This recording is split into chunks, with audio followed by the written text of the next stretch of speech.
कल एक जलसे में एक तकरीर 18वीं तरमीम के ख़िलाफ़ हुई है, जो जलसा तो मुझे नहीं पता कि था कि नहीं था, मजमा था, एक इज्तिमा था रूहानी जमात का। अगर किसी को शौक़ था एक रूहानी इज्तिमा करने का तो उनको जगह बता देते कि कहाँ पर वो इज्तिमा करें। एक तो करने वालों को सोचना चाहिए कि आपने ज़ियारत करानी है तो आपको आवाम को तकलीफ़ नहीं देनी चाहिए, क्योंकि सारी सिंध तो आपकी मुरीद नहीं है ना जी, सागड़ भी पूरी आपकी मुरीद नहीं है, साबित हो गया। ऐसे खैरपुर भी पूरी आपकी मुरीद नहीं है, साबित हो गया।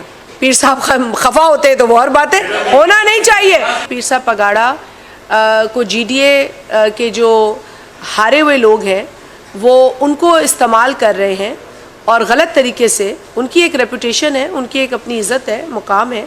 तो मेरा नहीं ख्याल है कि पीर साहब पगाड़ा को मज़ीद अब इस्तेमाल होना चाहिए। ऐसे कौन से गलत एडवाइज़र्स हैं उनके इर्द गिर्द कि उनको देखना चाहिए।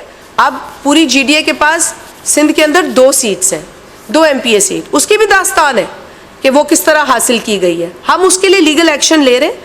PS 40 सांगड़ के अंदर नवीद डेरो साहब ने लीगल एक्शन लिया है। वो तो नहीं रोड ब्लॉक कर रहे, वो तो नहीं आके जो है वो घेराव कर रहे, उनके साथ ज्यादती हुई है, उनके पास शवाहिद है। उनकी एक वीडियो मैंने आपके साथ शेयर भी की है।